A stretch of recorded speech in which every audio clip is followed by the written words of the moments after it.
ورحمۃ اللہ تعالی وبرکاتہ۔ وعلیکم السلام ورحمۃ اللہ وبرکاتہ۔ خیریت سے؟ جی اللہ کا شکر ہے۔ جی مولانا صاحب، آج کل کچھ لوگ صحابہ کرام کے بارے میں طرح طرح کی بدگمانیاں پھیلا رہے ہیں، لہذا میں اہل سنت کے عقیدے کے متعلق، صحابہ کرام کے متعلق اہل سنت کے عقیدے پر مشتمل چند باتیں آپ سے معلوم کرنا چاہتا ہوں۔ امید ہے آپ قرآن و حدیث اور سلف صالحین کے ارشادات کی روشنی میں ہماری رہنمائی فرمائیں گے۔ سب سے پہلے یہ بتائیے کہ صحابی کسے کہتے ہیں، اور کیا صلح حدیبیہ کے بعد ایمان لانے والے صحابی نہیں ہیں؟ ایک شخص اپنی تقریر میں کہہ رہا تھا کہ صلح حدیبیہ کے بعد ایمان لانے والے صحابی نہیں ہیں، اس لیے کہ صحابہ نے انہیں صحابی نہیں مانا۔ تو اس بارے میں آپ کیا کہیں؟ صحابی کسے کہتے ہیں؟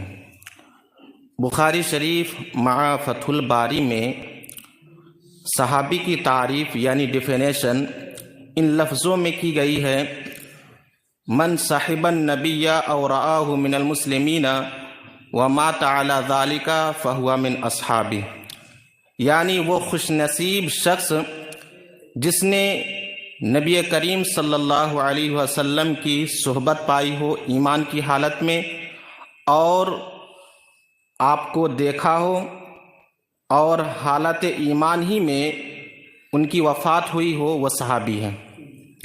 رسول کائنات صلی اللہ علیہ وسلم کی حیات طیبہ میں صلح حدیبیہ کے بعد ایمان لانے والے ہوں یا صلح کرام اور علماء اہل سنت میں سے کسی نے بھی اس کا انکار نہیں کیا ہے۔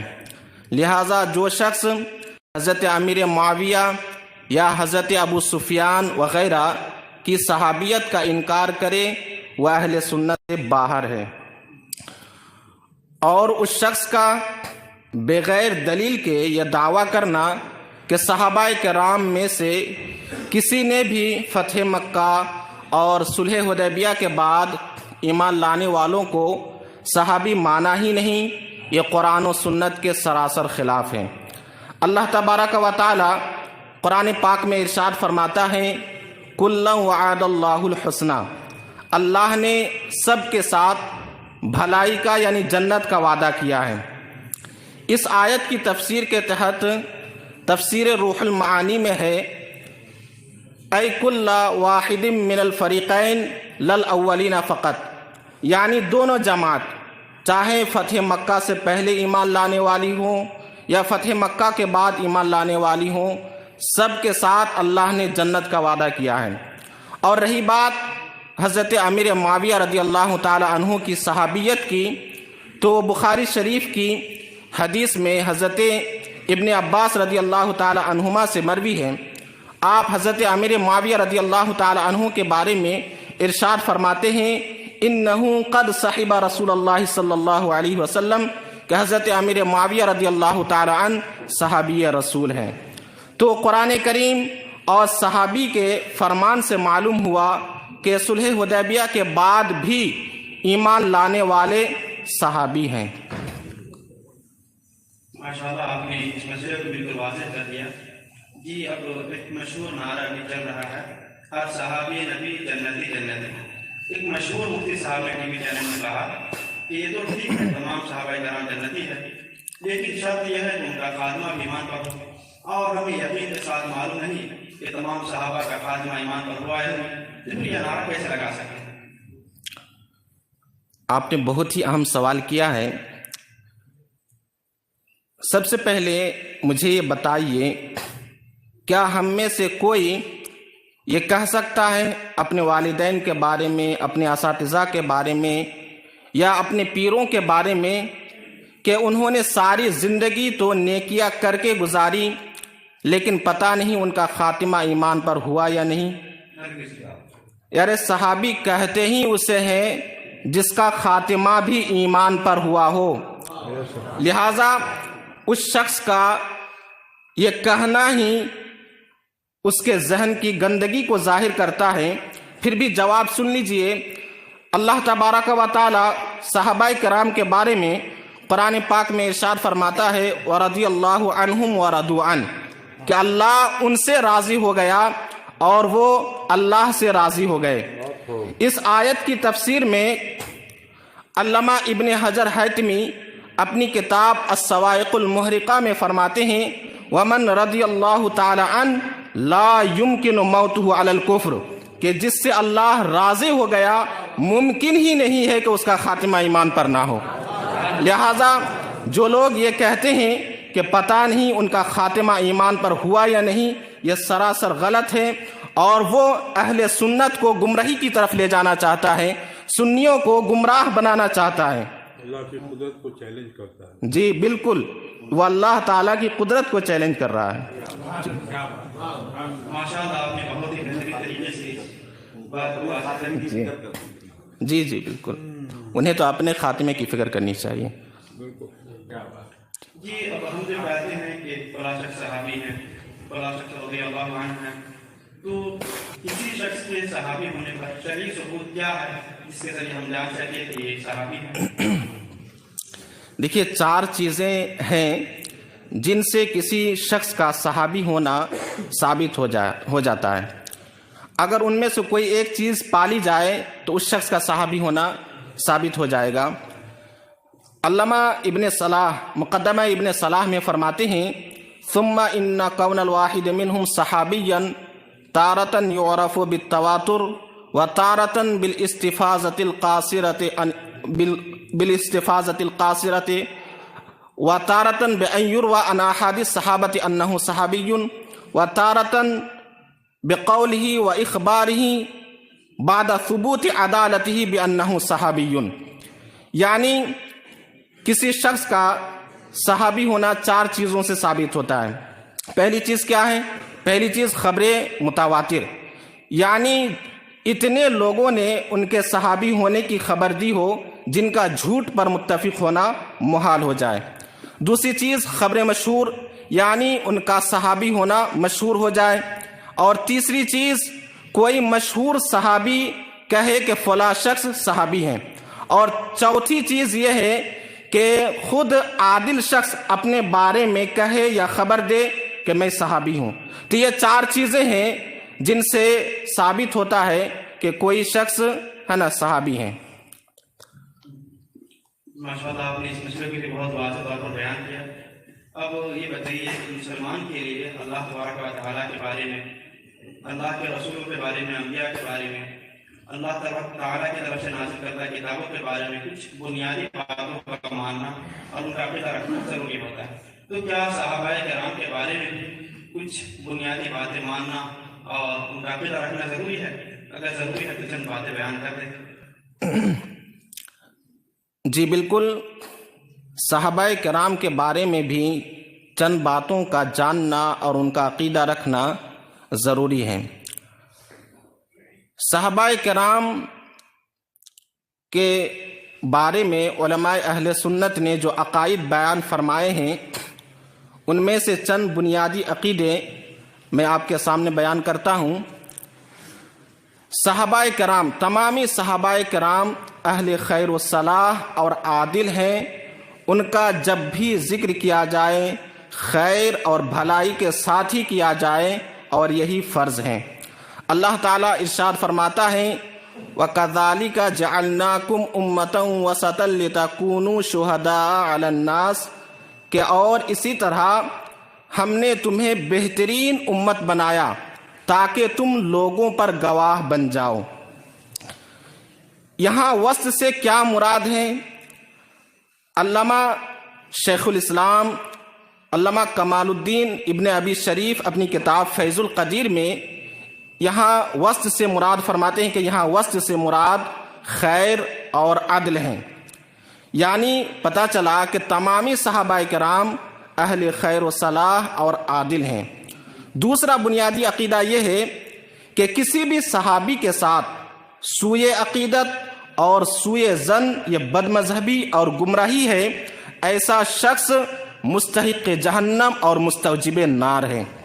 ترمذی شریف کی حدیث ہے، اللہ کے رسول صلی اللہ علیہ وسلم نے ارشاد فرمایا اللہ اللہ فی اصحابی لا تتخذهم غرضا بعدی، کہ اللہ اللہ میرے صحابہ کے متعلق اللہ سے ڈرو اور انہیں اپنے برے کلام کا نشانہ نہ بناؤ۔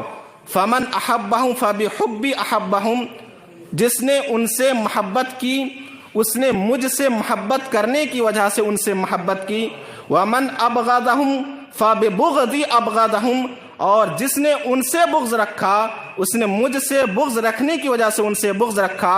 ومن آذاہم فقد آذانی، اور جس نے انہیں تکلیف دی اس نے مجھے تکلیف دی۔ ومن آذانی فقد آذى اللہ، اور جس نے مجھے تکلیف دی اس نے اللہ کو تکلیف دی۔ ومن آذى اللہ فیوشک ان یأخذ، اور جس نے اللہ کو تکلیف دی ان قریب اللہ اس کو عذاب دے گا۔ تو یہ دوسرا بنیادی عقیدہ تھا۔ اور تیسرا بنیادی عقیدہ یہ ہے کہ تمامی صحابہ کرام، چاہے وہ صحابہ جو مومنین قبل فتح مکہ ہیں یا وہ صحابہ جو مومنین بعد فتح مکہ ہیں، سب کے سب جنتی ہیں، اور وہ جہنم کی ہلکی آواز بھی نہ سنیں گے۔ اللہ تعالیٰ ارشاد فرماتا ہے کلا وعد اللہ الحسنی، کہ اللہ نے سب کے ساتھ بھلائی کا یعنی جنت کا وعدہ کیا ہے۔ اور دوسری آیت میں فرماتا ہے ان الذین سبقت لہم من الحسنی اولئک عنہا مبعدون، کہ جن سے ہمارا وعدہ جنت کا ہو چکا وہ جہنم سے دور رکھے گئے ہیں۔ لہٰذا اب ایک آیت میں یہ ہے کہ اللہ نے سب کے ساتھ جنت کا وعدہ کیا ہے، دوسری آیت میں یہ ہے کہ جن سے جنت کا وعدہ کیا گیا ہے وہ جہنم سے دور ہیں۔ تو پتہ چلا کہ تمامی صحابہ کرام جہنم سے دور اور کوسوں دور ہیں، اس کی ہلکی سی آواز بھی نہ سنیں گے۔ جو عقائد کو آپ نے واضح کر دیا، تو آج بعض لوگ آج کل ٹی وی چینلوں میں بیٹھ کر کہتے ہیں کہ حضرت ابوبکر صدیق سب سے افضل ہے، کچھ لوگ کہتے ہیں حضرت علی سب سے افضل ہے، علی پر بہت زیادہ بحث کرتے ہیں۔ اہل سنت کا کیا موقف ہے، اس کو واضح طور پر بیان کر دیں۔ دیکھیے، تمامی صحابہ کرام میں بلکہ تمام امتوں میں، صرف اس امت کی قید نہیں ہے، تمام امتوں میں انبیاء کرام کے بعد، رسولان اعظام کے بعد انسانوں میں سب سے افضل اور اعلیٰ حضرت صدیق اکبر رضی اللہ تعالی عنہ ہیں، پھر حضرت عمر فاروق رضی اللہ تعالی عنہ ہیں، پھر حضرت عثمان غنی، پھر حضرت علی رضی اللہ تعالی عنہ ہیں۔ اللہ تبارک و تعالی قرآن پاک میں ارشاد فرماتا ہے ان اکرمکم عند اللہ اتقاکم، کہ تم میں سب سے زیادہ عزت والا وہ ہے جو سب سے زیادہ تقوی والا ہے۔ اور ایک دوسری جگہ سورہ واللیل میں ارشاد ہے وَسَيُجَنَّبُهَا الْأَتْقَى، کہ جہنم سے وہ دور رکھا جائے گا جو سب سے زیادہ متقی اور سب سے زیادہ پرہیزگار ہیں۔ تو ایک آیت کریمہ میں ہے کہ سب سے زیادہ عزت والا وہ ہے جو سب سے زیادہ تقوی والا ہے، اور دوسری آیت میں الاتقا فرمایا۔ تو یہاں اتقا سے کیا مراد ہے، فتاوی رضویہ میں بیان ہے کہ مفسرین کا اجماع ہے کہ یہاں الاتقا سے مراد حضرت صدیق اکبر رضی اللہ تعالی عنہ ہے۔ تو ایک آیت کریمہ میں ہے کہ جو وہ سب سے زیادہ عزت والا وہ ہے جو سب سے زیادہ تقوی والا ہے، اور دوسری آیت میں سب سے بڑا متقی حضرت صدیق کو کہا جا رہا ہے۔ تو معلوم ہوا کہ حضرت صدیق اکبر سب سے زیادہ عزت والے، فضیلت والے اور رفعت والے ہیں، یعنی سب سے زیادہ حضرت صدیق اکبر افضل اور اعلیٰ ہیں۔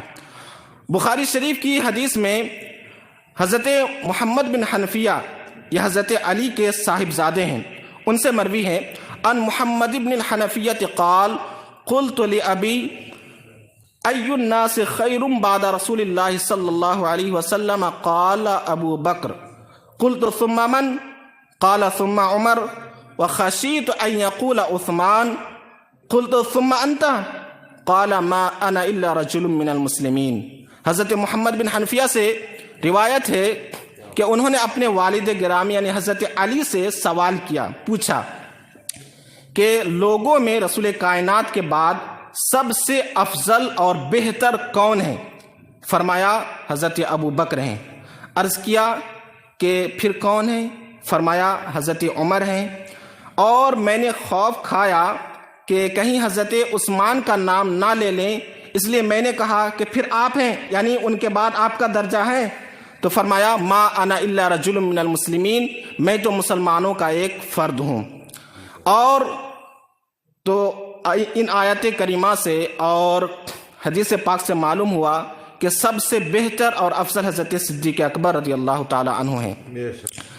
اور تارک السلطنت سلطان سید اشرف جہانگیر سمنانی رحمۃ اللہ تعالی علیہ اپنے رسالہ قبریہ میں، جسے آپ نے اپنی وفات سے ایک دن قبل تحریر فرمایا ہے، اس میں آپ صحابہ کرام کے بارے میں اہل سنت کا عقیدہ بیان کرتے ہوئے فرماتے ہیں وَنُؤْمِنُ بِاللَّهِ وَرَسُولِهِ وَنَعْتَقِدُ بِفَضْلِ أَصْحَابِهِ وَأَحَقُّ الْخِلَافَةِ أَبُو بَكْرِ بْنُ أَبِي قُحَافَةَ ثُمَّ أَفْضَلُ أَصْحَابِهِ وَأَحَقُّ الْخِلَافَةِ عُمَرُ ثُمَّ عُثْمَانُ ثُمَّ عَلِيٌّ رضی اللہ تعالی عنہ، کہ ہم اللہ اور اس کے رسول پر ایمان رکھتے ہیں اور اس بات کا بھی یقین رکھتے ہیں کہ تمام صحابہ کرام میں سب سے افضل اور اعلیٰ خلافت کے اعتبار سے حضرت صدیق ہیں، پھر حضرت عمر فاروق ہیں، پھر حضرت عثمان غنی ہیں، پھر حضرت علی رضی اللہ تعالی عنہ ہیں۔ آگے فرماتے ہیں کہ ہمارے مریدین اور معتقدین کو یاد رہے کہ ہم اسی پر تھے، اسی پر ہیں اور اسی پر ہمیشہ رہیں گے۔ آگے فرماتے ہیں کہ جس کا یہ عقیدہ نہیں، سن لے، کہ جس کا یہ عقیدہ نہیں وہ گمراہ ہے، وہ زندیق ہے، وہ بے دین ہے، ہم ان سے بیزار ہیں اور خدا ان سے راضی نہیں۔ یہ مخدوم پاک فرماتے ہیں۔ جی بالکل، یہ مخدوم پاک کا عقیدہ ہے، یاد کر لیجئے۔ ماشاءاللہ، یہ مسئلے کو بھی آپ نے واضح کر دیا۔ اب آخری بات یہ پوچھنی تھی کہ صحابہ کرام کے درمیان آپس میں کچھ معاملات ہوئے، کچھ جنگیں بھی ہوئی، ان کی وجہ سے ان میں سے بعض کو برا کرنا، کسی کی طرفداری کرنا، اس میں بحث کرنا، یہ کیسا ہے؟ اس بارے میں علماء اہل سنت ہماری کیا رہنمائی ہے؟ دیکھیے، ہمارا یہ بھی ایک بنیادی عقیدہ ہے کہ صحابہ کرام کے درمیان جو واقعات اور جنگیں ہوئیں ان میں پڑھنا حرام اور سخت حرام ہے۔ ہمیں تو یہ دیکھنا چاہیے کہ وہ تمام کے تمام آقائے دو جہاں کے سچے غلام اور سچے جانثار تھے۔ امام اعظم، امام الائمہ، کاشف الغمہ، سراج الامہ فرماتے ہیں الفقہ الاکبر میں وَنَتَوَلَّاهُمْ جَمِيعًا وَلَا نَذْكُرُ الصَّحَابَةَ إِلَّا بِخَيْرٍ، کہ ہم تمامی صحابہ کرام سے محبت کرتے ہیں اور ان کا ذکر صرف بھلائی کے ساتھ کرتے ہیں۔ امام شافعی رحمت اللہ تعالی علیہ کا قول شرح عقائد کے حاشیہ میں یہ قول منقول ہے۔ آپ نے فرمایا تِلْكَ دِمَاءٌ طَهَّرَ اللَّهُ أَيْدِينَا عَنْهَا فَلَا نُلَوِّسُ أَلْسِنَتَنَا بِهَا، کہ اللہ نے ان کے درمیان کی لڑائیوں سے ہمارے ہاتھوں کو محفوظ رکھا، تو ہم پر واجب ہے کہ ان کے ذکر سے اپنی زبان کو گندی نہ کرے۔ اور امام ابو زرعہ جو امام مسلم کے بھی استاذ ہیں، ان کا قول الصواعق المحرقہ میں منقول ہے، فرماتے ہیں کہ جو بھی صحابہ کرام میں سے کسی کی بھی برائی کرے گا، کسی کو بھی برا بھلا کہے گا، سمجھ لو وہ زندیق ہیں۔ اور وہ کیوں؟ وہ اس لیے کہ تمامی صحابہ کے اللہ کے رسول صلی اللہ علیہ وسلم یہ حق ہیں، قرآن حق ہیں، اور اللہ کے رسول نے جو پیغام ہم تک پہنچایا وہ بھی حق ہیں، اور ہم تک ان تمام پیغامات کو پہنچانے والے صحابہ کرام ہیں۔ لہٰذا جو بھی صحابہ کرام کو برا بھلا کہے گا یا ان پر انگلی اٹھانے کی کوشش کرے گا، گویا وہ کتاب و سنت پر انگلی اٹھانے کی کوشش کر رہا ہے، لہٰذا وہی عتاب و ملامت کا حقدار ہے، اور اسی پر گمراہی اور جھوٹ، فریب، مکاری اور کذب کا حکم لگانا عین حق ہے۔ یہ امام ابو زرعہ کا قول ہے۔ مخدوم پاک رحمت اللہ تعالی علیہ لطائف اشرفی میں ایک واقعہ بیان فرماتے ہیں کہ کوفہ کا ایک شخص حضرت ابو بکر و عمر رضی اللہ تعالی عنہما کو برا بھلا کہتا تھا، تو اللہ تعالیٰ نے جب وہ باز نہ آیا تو اللہ تعالیٰ نے اسے سور کی شکل میں بدل دیا، خنزیر کی شکل میں اسے بدل دیا۔ ایک واقعہ اور بیان فرمایا کہ ایک شخص جب حضرت ابو بکر عمر کو گالی دینے سے باز نہ آیا تو اللہ نے اسے بندر کی شکل میں بدل دیا۔ اور علامہ تفتازانی رحمۃ اللہ تعالی علیہ، جنہیں شیعہ بھی عزت کی نگاہ سے دیکھتے ہیں، وہ اپنی کتاب شرح عقائد میں فرماتے ہیں کہ صحابہ کا ذکر بھلائی سے کیے بغیر یا نہ رہا جائے، اور جو صحابہ کا ذکر بھلائی کے بغیر کرتے ہیں ان کی زبان روک لی جائے، اس لیے کہ صحابہ کرام کے متعلق فضائل اور ان پر حرف گیری سے رکاوٹ کے سلسلے میں صحیح حدیثیں موجود ہیں۔ ان کے درمیان جو لڑائیاں اور جنگیں ہوئیں، اگر ان کا ثبوت سندن صحیح ہے تو تعویلات سے کام لیا جائے۔ بہرحال ان پر نقطہ چینی کرنا، انہیں گالی گلوچ کرنا اگر قطعی دلائل کے خلاف ہے تو کفر ہے، ورنہ تو بدعت اور فسق۔ تو تمام آیات کریمہ اور احادیث طیبہ اور اقوال سلف صالحین سے یہ معلوم ہوا کہ صحابہ کرام کا جب بھی ذکر کیا جائے خیر اور بھلائی کے ساتھ کیا جائے، ان کا جب بھی نام لیا جائے تو اچھے سے ادب و احترام سے نام لیا جائے، ان کی شان میں ایسے الفاظ استعمال کیا جائے جو ان کی عظمت، رفعت اور بلندی پر دلالت کریں، اور یہی ایک شریف بچہ کی علامت ہے۔ وہ بچہ شریف ہے جو اپنے گھر کے معاملات کو کبھی بھی سڑکوں پر نہیں اچھالتا ہے، اور وہ بچہ بے ادب ہے، بدماش ہے جو اپنے گھر کے معاملات کو باہر اچھالتا ہے، سڑکوں پر اچھالتا ہے۔ وہ بچہ با ادب ہے جو صحابہ کرام کے آپسی معاملات کو اللہ کے حوالے کر کے خاموش رہتا ہے، اور وہ بچہ بے ادب ہے، بدماش ہے، کمینہ ہے جو صحابہ کرام کے آپسی معاملات کو سڑکوں پر لاتا ہے، سڑکوں پر اچھالتا ہے، ٹی وی چینلوں میں اچھالتا ہے، ڈیبیٹ میں چرچا کا ذریعہ بناتا ہے اور اہل سنت میں انتشار پھیلاتا ہے۔ میں اسو کو بتانا چاہتا ہوں کہ خدارا صحابہ کرام کو تکلیف نہ دیجیے، صحابہ کرام کو اپنی تحقیقات کا نشانہ نہ بنائیں، صحابہ کے خلاف لوگوں کے دلوں میں نفرتیں پیدا نہ کریں۔ صحابہ کرام بھی حق ہیں، ہم دونوں سے محبت کرتے ہیں، صحابہ کرام بھی ہمارے دل و جگر کے ٹکڑے ہیں، اور اہل بیت بھی ہمارے دل و جگر کے ٹکڑے ہیں۔ اہل بیت اعظام مقتدیان اہل سنت ہے، جو ان سے محبت نہ کرے وہ خارجی ہے، وہ ملعون ہے، وہ مردود ہے۔ ہم دونوں سے محبت و عقیدت رکھتے ہیں، اسی لیے تو امام عشق و محبت اعلیٰ حضرت فرماتے ہیں اہل سنت کا ہے بیڑا پار، اصحاب حضور نجم ہے اور ناؤ ہے اطاعت رسول اللہ کی۔ تو عزیزان ملت اسلامیہ، تمام صحابہ کرام کے ساتھ ہم ہیں اور اہل بیت کے ساتھ بھی ہم ہیں، ہم دونوں سے محبت کرتے ہیں۔ اللہ تبارک و تعالیٰ سے دعا ہے کہ اللہ تعالیٰ ہم سب کو صراط مستقیم پر گامزن فرمائے، اور صحابہ کرام اور اہل بیت کرام کی عظمتوں سے آگاہی نصیب فرمائے۔ السلام علیکم ورحمۃ اللہ وبرکاتہ۔ انشاءاللہ اب عوام اہل سنت میں